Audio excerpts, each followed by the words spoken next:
Well, hey guys, what is up? What's going on out there today? Brent Abel here, webtennis.com. Another episode. What's the right shot? And what I want to try to get inside your head today about is a couple things. Number one, how often do you practice lobs? I mean, actually carve out some time in a practice session to practice lobs. But number two, if you're the other guy who's maybe hitting some overheads, I want you to, I'm going to actually go through 6 overheads. There's 1, there's 2, here comes the 3rd one, and they're all the same in terms of, there's the 5th one, and here's the 6th one. Okay, so maybe that's the 7th one. I lost track. Anyway, here's what I want you to notice on these overheads is that they are all played. The technique's fine.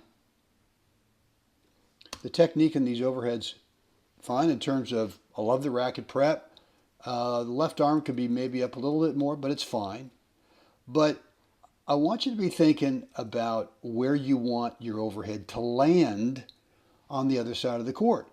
And even if you hit with some power, any ball that lands inside the service line, the bounce just chews it up and slows it down and makes the next shot for your opponents a lot easier, right? And so, look, I want you to be thinking about, well, where do you want it to land? Well, if you want it to land past the service line, and this one, again, is short, if you want it landing anywhere back in here, at least halfway between the baseline and the service line, is you've got to aim a certain height above the net, right? And that's the way that I look at it. So my target's always, in terms of my overhead, it's how far above the top of this white line, the net, do I want my overhead to travel through?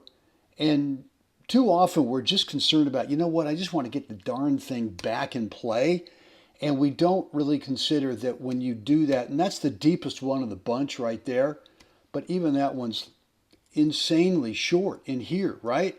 And so what we want to do sometimes too often is we just want to get it back down in the court, in play, and not risk hitting the ball out, right?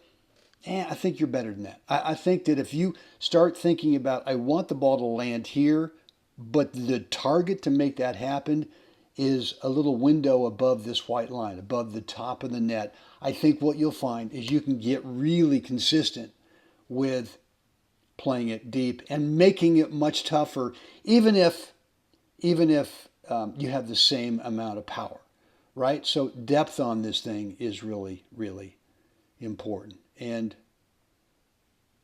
George ends up winning the point anyway. So guys, I hope this has been helpful. Let me know down below what's on your mind. Any comments, any questions, remarks, feedback. Let me know on your overhead, how are you going to get this thing naturally, maybe not the right word, but consistently deeper, and not worry about the baseline hitting the ball out. Down below, let me know. Guys, time. Yeah, we got to get out there. We got to help someone else have a spectacular day. Guys, see you again next time. So it was helpful for you. If so, please click that like button on YouTube. Make sure you're subscribed to the channel and click the notification bell as well, so you are always alerted every time I go live and or upload new content. And yeah, if you've not picked up my course yet, 20-minute private video on the 4 parts between points routine, you got to get on this thing. It's a huge difference maker in your game. 80% of the time when we're playing a match, guess what? We're not playing points. That time is spent between points and on side changes, and when you manage that time really well, you tend to consistently play the other 20% of the match, which is, yeah, during the points. You tend to play at the very top of your skill level, point after point after point.